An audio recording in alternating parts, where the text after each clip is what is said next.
Oh boy, just what YouTube needs. Another video on making trees for your dioramas or model railroad. Hello, it's Bruce here again.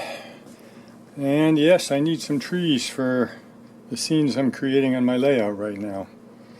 And although I have in the past used certainly the Woodland Scenics tree armatures and super trees, I'm a real fan of using what nature supplies, and that's, you guessed it, weeds and twigs and sticks.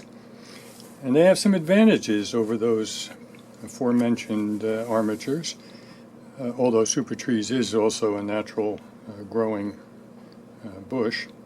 But in the fall of the year, when the weeds are dying and the trees are sleeping, when my wife and I are taking our strolls along the countryside, I bring a canvas bag with me and a set of pruning shears, and when I see something that looks tree-like, I snip it. And in front of you here are some I can identify and some I cannot, but if you look at them, they all have tree potential. This was from this fall, and of course I would cut it way back, probably into about this area right here, but a main trunk and side branches, and it's the beginning of something that looks remarkably tree-like. Kind of skinny, kind of thin, but we know there are techniques to bulk up those trunks, and I've used a couple of them. So yeah, some unnamed weed that struck me as a tree. One year back in New Jersey, my wife and I were driving, and she looked out the window and saw along the side of the road, a whole field of these things. No idea what they are, but I got a box full of them. We probably went home with close to 100, and again you can see the basis of a tree there, trunk and side limbs.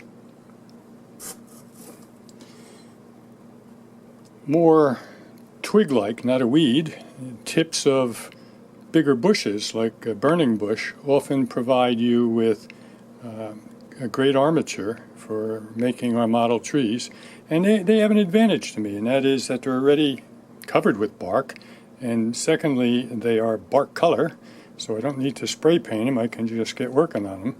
And so yeah, that's, I'm pretty sure, is the tip of a burning bush. I believe this is, well, I'm not quite sure what this is right now, but look inside and you see great twig structure in there. All I have to do is get these broader leaves off, which is not a problem, and I'm good to go.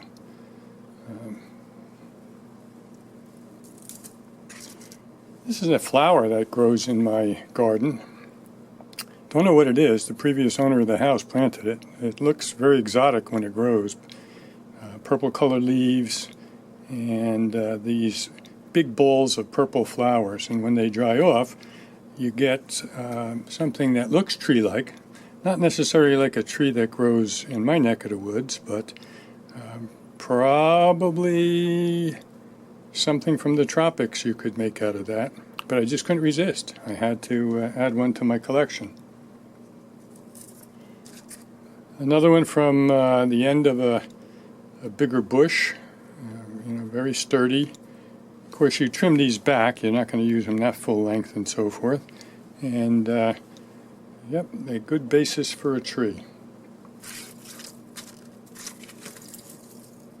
Looking below the ground when you're weeding your garden and stuff, save some of the root structure, if not for a full-size tree. And some of the bigger roots that I pulled out can be used, but for weeds or ground cover, again, you have very light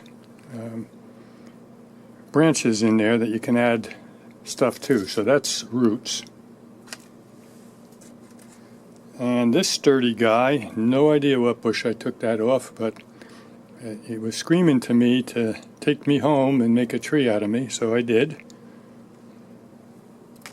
But my all-time favorites are these guys. Now these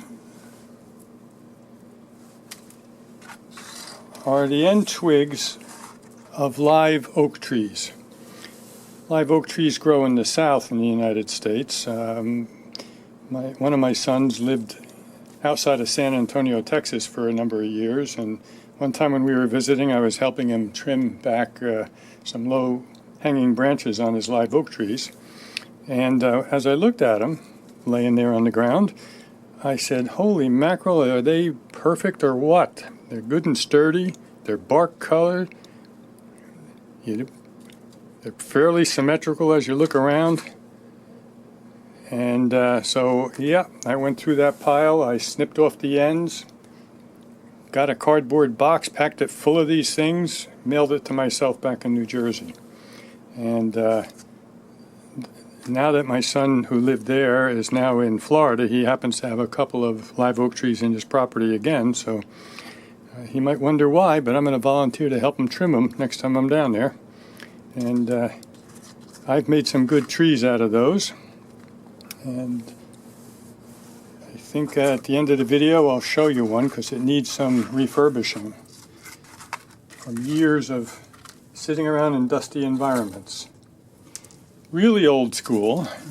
I can remember years ago reading articles in print magazines and books on modeling that use these. You remember those, don't you? Articles and books in print.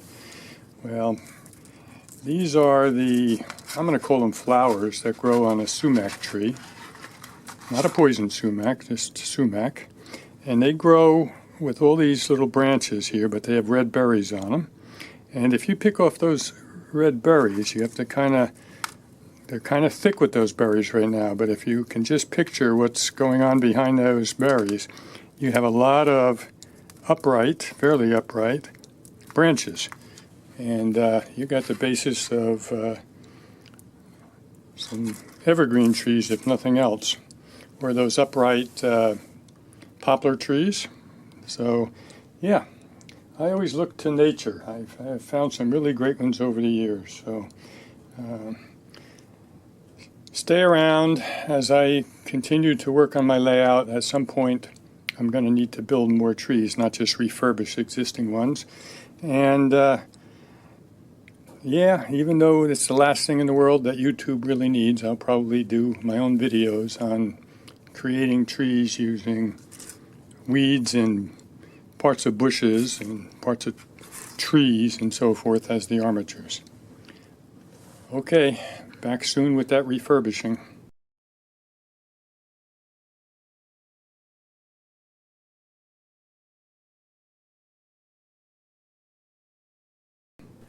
This is a tree I made for my last layout from a live oak branch, and it looked alright, but it's showing its age. Probably 8 or 9 years of dust and getting packed up for the move and everything else, so I just want to tidy it up a little bit, spruce it up, so to speak, even though it's not a spruce tree. And you know, one of our favorite sticky on your hair and sticky on your bush adhesives is good extra super hold Aquanet hairspray.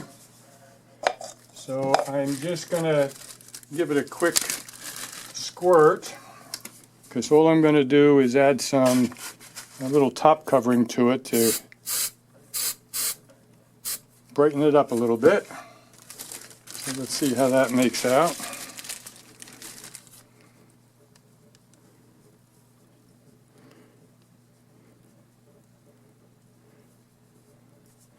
And this is a blended turf woodland scenics blend here.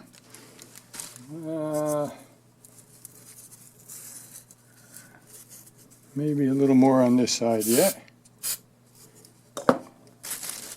And it'll be ready for my layout. I have a few more of these that I have to freshen up a bit. before I put them on the layout, but there you go. That one's all ready. So yeah, one good thing about taking all your old trees off and saving them is that you can reuse them. This, has a metal pin on the bottom, so it's easy to plant, and it was also easy for me to get out. So very maple tree-ish looking tree, and just about the right size for where I need it. Okay, talk to you again soon.